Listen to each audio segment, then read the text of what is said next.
அனைவருக்கும் வணக்கம். பல்வேறு எதிர்பார்ப்புகள் மத்தியில வெளியான படம் தான் ஜனநாயகன்.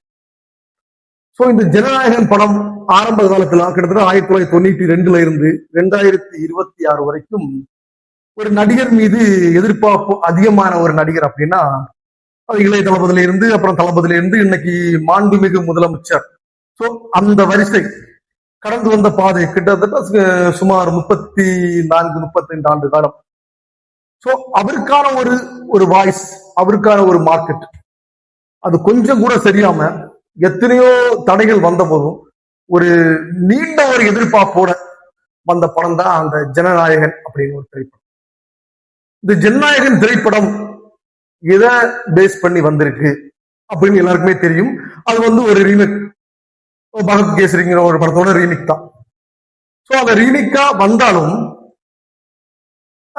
கொஞ்சம் நம்ம ஊருக்கு ஏற்றபடி இந்த மிளகு, திப்பிலி, சுக்கு, மல்லி, மிளகு இதெல்லாம் கொஞ்சம் மிஸ் பண்ணி கொஞ்சம் திப்பிலி அதிகமா போட்டு நம்ம தமிழ்நாட்டுக்குன்னு ஒரு கலாச்சாரம், ஒரு பண்பாடு இருக்குல்ல, அந்த பேஸ் பண்ணி கொடுத்துருக்காங்க. இந்த கதை அப்படின்னு பார்த்தா ஒரு சின்ன சிம்பிள் ஸ்டோரி தான். ஒரு ஒன் லைன் அப்படின்னா ஒரு சிம்பிள் ஒன் லைன் தான். ஒரு அப்பா தன்னுடைய பெண்ணை, தன்னுடைய மகளை ஒரு ஆர்மி ஆபீசர் இல்ல ஒரு மிலிட்டரியில சேர்த்து ஒரு பெரிய ஆளா வரணும் அப்படின்னு ஆசைப்படுறாரு. அவருடைய ஆசை நிறைவேறாம போகுது. அந்த நேரத்துல அத இளைய தளபதியா இருந்து தளபதியாக வந்து மாண்புமிகு தமிழ்நாட்டு முதலமைச்சரா இருக்கக்கூடிய தளபதி விஜய் அவர்கள் அதை டேக் ஓவர் எடுக்கிறாங்க. வளர்ப்பு மகளா எடுத்து வர்றாங்க. அந்த கதை, அந்த பெண்ணு, அந்த மகள் அங்க அப்பா ஆசைப்பட்டது மாதிரி ஒரு நேர்மையான ஒரு மிலிட்டரி ஆபீசர், ஒரு ஆர்மி ஆபீசரா வந்தாங்களா இங்கிறதான் கதை. இதை கிட்டத்தட்ட 3 மணி நேரத்துக்கு மேலாக இழுத்து ஒரு கதையை நமக்கு திரைப்படமாக அர்ப்பணித்திருக்கிறார்கள். உண்மையிலே சொல்ல போனா இதனுடைய உழைப்பு திரு ஹெச் வினோதா இருந்தாலும் சரி, இல்ல இளைய தளபதியை ஆரம்பித்து தமிழ்நாட்டு முதலமைச்சர் கூடிய விஜய் அவர்களுடைய அர்ப்பணிப்பா இருந்தாலும் சரி, இல்ல இசையில் திரு அனிருத் அவர்களுடைய இசையாக இருந்தாலும் சரி, எல்லா வகையிலையுமே இன்னைக்கு ஒரு பெஸ்டான ஒரு பிலிமாக இது வந்திருக்கா அப்படின்னு நாம் பலரிடம் கேட்டோம். நாமும் நேரடியாக திரையரங்கில் சென்று திரைப்படத்தை பார்த்தோம். பார்த்த பிறகுதான் இந்த விமர்சனங்களை முன்வைக்கிறேன். ஒரு திரைப்படம் என்பது ஒரு பொழுதுபோக்கு. பெருந்தலைவர் காமராஜர் காலத்துல பெருந்தலைவர் காமராஜர் கிட்ட போய் கேட்டிருக்காங்க, ஒரு சினிமா திரையரங்கை திறக்கணும், நீங்க அதுக்கு வரணும் அப்படின்னு சொன்ன போது, இல்ல நான் மக்கள் சேவைக்காக வந்தவன், திரையரங்கை திறப்பதற்கு அல்ல என்று சொன்னவர் பெருந்தலைவர் காமராஜர். திரைப்படத்தை திரைப்படமாக பார்க்க வேண்டும், அரசியலை அரசியலாக பார்க்க வேண்டும். இரண்டையும் தொடர்பு கொடுத்து பண்ண முடியாது. அதுக்கு உதாரணம் நம்மளுடைய கிங் மேக்கர் என்று அழைக்கக்கூடிய காமராஜர். காமராஜர் சொன்ன கருத்து 100% உண்மையான கருத்து. ஆனால் இந்த ஜனநாயகன் படத்தை பொறுத்த வரைக்கும் ஒரு கதைக்களத்தை உருவாக்குகிறார்கள். அந்த கதைக்களத்தில் நிறைய கதாபாத்திரங்கள் நடிக்கிறார்கள். அந்த கதாபாத்திரத்துக்கு ஏற்ற மாதிரி தமிழ்நாட்டினுடைய கலாச்சாரம், பண்பாடுக்கு ஏற்றபடி அந்த படம் அமைந்ததா என்று சொன்னால் ஒவ்வொரு காட்சிக்கும் நாம் கணிக்க முடிகிறது. இப்போ ஃபார் எக்ஸாம்பிள் ஒரு படத்தை பார்த்துட்டு இருக்கோம், ஒரு ட்விஸ்ட் வச்சிருக்காங்க, ஓகே அடுத்த சீன் என்ன வரும் நமக்கு தெரியாது. ஆனா ஜனநாயகன் படத்தை பொறுத்த வரைக்கும் அடுத்த சீன் என்ன இருக்கிறது நீங்க கணிச்சிடலாம். அந்த கண்டினியூட்டி கரெக்டா வந்துதான். ஒரு திரைப்படம் எத்தனையோ கஷ்டங்கள், கவலைகள் மத்தியிலும் அது கிட்டத்தட்ட இந்த படம் 2024 பூஜை போட்டிருக்கும். அன்னையிலிருந்து கிட்டத்தட்ட லாங் ப்ராசஸ், கிட்டத்தட்ட 22 ஆண்டு காலம் அதனுடைய உழைப்பு, அந்த முதலீடு எவ்வளவு பெரிய விஷயம். இதையெல்லாம் தாண்டி மக்கள் எதிர்பார்த்தது. அந்த ரிலீக் ஆகும் முன்னாடி பாலையா நடிச்ச படம். பாலையா பொறுத்த வரைக்கும் ஒரு பவர்ஃபுல் ஒரு ஆக்டர், பிளஸ் ஃபைட் எல்லாம் வேற லெவல்ல இருக்கு. அப்படியே நடந்து போயிட்டு இருப்பாரு, ரோட்ல ஜேசிபி இருக்கும், ஜேசிபியை பிடிங்கி அடிச்சிருவாரு. நம்ம ஊர்ல அந்த மாதிரி ஜேசிபியை பிடிச்சி அடிச்சா ஏத்துப்பாங்க. அப்படி ஒரு வெயிட்டான ஒரு கதாபாத்திரத்துல சுக்கு, மல்லி, மிளகு எல்லாம் போட்டு ஒரு மசாலா பண்ணி தமிழ்நாட்டு கலாச்சாரத்துக்காக ஒரு படத்தை பண்ணிருக்காங்க அப்படின்னா அதுல நிறைய விஷயங்கள் மக்கள் எதிர்பார்ப்பாங்க.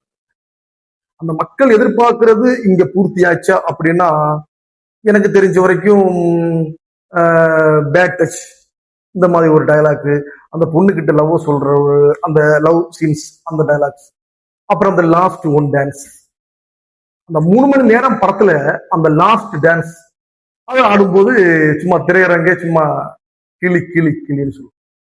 மற்றபடி அந்த பேட் டச் அந்த சீன் தான் கொஞ்சம் சென்டிமெண்டா இருந்துச்சு. Love, emotional. தளபதி அப்படின்னா இந்த நக்கல் நையாண்டி அது கொஞ்சம் குறைவுன்னு சொல்லலாம். இந்த பழைய படங்களை சில படங்களை கம்பேர் பண்ணும்போது இந்த நக்கல் நையாண்டி கொஞ்சம் இன்னும் கொடுத்திருந்தா அது தளபதிக்கான ஒரு கேரக்டர். அது மாண்புமிகு முதலமைச்சர் அப்படின்னா தளபதி விஜய் அப்படின்னா இந்த நக்கல் நையாண்டி, நடனம், ஃபைட்டு, காமெடி, ஸோ இதெல்லாமே கொஞ்சம் இன்னும் நல்லா வந்திருந்தா இன்னும் படத்துக்கு ஒரு மிகப்பெரிய ஒரு வெற்றியை பெற்றிருக்கும். ஏன்னா நம்ம முதல் நாளே விமர்சனங்களை போட்டிருக்கலாம். ஆனா ஏன் அப்படின்னா 2 நாள் 3 நாள் டைம் கொடுக்கணும். ஒரு படம் எந்த அளவுக்கு மக்கள் மத்தியில சென்றடையுது, மக்கள் அதை எப்படி கொண்டாடுறாங்க. ஆனா பழைய படங்களை பார்க்கும்போது இதுக்கு முன்பாக வந்த கோட்டு, லியோ அதை கம்பேர் பண்ணும்போது முதல் நாள் உள்ள வசூல் ரொம்ப குறைவா இருக்கு. கிட்டத்தட்ட 78 கோடி சம்திங் தான் அந்த வசூலே வருது. அப்ப அதுக்கான காரணம் என்ன அப்படின்னு பார்க்கும்போது ஒரு ஜெனரல் ஆடியன்ஸ், தன்னுடைய ஆடியன்ஸ், அப்படி ரெண்டா பிரிக்கணும். ஜெனரல் ஆடியன்ஸை பொறுத்த வரைக்கும் ஒரு படம் நல்லா இருந்தா அந்த படத்தை கண்டிப்பா நிச்சயம் பார்க்க வருவாங்க. தன்னுடைய ஆடியன்ஸ் அப்படின்னா நான் என்ன ஒரு படம் நடிச்சாலும் எந்த கேரக்டர் நடிச்சாலும் அதை பார்க்கறதுக்கு ஒரு கூட்டம் வருவாங்க. ஸோ அப்போ கம்பேர் பண்ணும்போது இப்போ எல்லாருமே என்ன சொன்னாங்க, ஜெயிலர் படத்தை பீட் பண்ற மாதிரி இந்த படம் இருக்கும் அப்படின்னு. ஆனா ஜெயிலர் படத்துல உள்ளத ஒரு 65% சம்திங் தான் இந்த படத்தை இது பண்ணிருக்கு. அது இல்லாம ஏஐ தொழில்நுட்பம் இன்னைக்குள்ள காலகட்டத்துல ஏஐ தொழில்நுட்பம் மிகப்பெரிய ஒரு தாக்கத்தை எடுத்துக்கொண்டிருக்கு. ஸோ அந்த வகையில இந்த ஏஐ இப்ப நீங்க முன்னாடி பாத்தீங்கன்னா எந்திரன், அதுல பாத்தீங்கன்னா கடைசி ஒரு 20 நிமிஷம் சங்கர் ஏஐ போட்டு பின்னி எடுத்திருப்பார். ஆனா இந்த படத்துல கிட்டத்தட்ட ஒரு 1/2 மணி நேரம் இந்த படத்துல ஏஐ தொழில்நுட்பத்தை பயன்படுத்தியிருக்காங்க. அது கரெக்டா பயன்படுத்தியிருக்காங்களா அப்படின்னு நம்ம வல்லுநர்கள், இந்த ஏஐ தொழில்நுட்பம் சார்ந்தவங்கள்ட்ட நம்ம கேட்கும்போது ஒரு 50% தவறிட்டாங்க. ஏன் அப்படின்னா இந்த படத்தை முழுக்க முழுக்க அரசியல் பேஸ் பண்ணி வந்த படம். ஏன் அப்படின்னா இந்த படத்தினுடைய ட்ரெய்லர் முன்கூட்டியே வரும் முன்னாடியே சாட்டை எடுத்து அடிக்கிறது மாதிரி ஒரு விஷயங்கள் ஆகும். ஒரு நடிகனா இருக்கும்போது எல்லாருக்கும் பிடிக்கும். ஒரு நடிகன் ஒரு அரசியல் கட்சியை சார்ந்தோ இல்ல தான் ஒரு அரசியல் கட்சியில பயணித்தாலோ ஒரு சார்புக்கு பிடிக்காம போயிடும். இந்த நடிகர்கள் தமிழ்நாட்டில் செய்யக்கூடிய மிகப்பெரிய தவறு இந்த தவறு.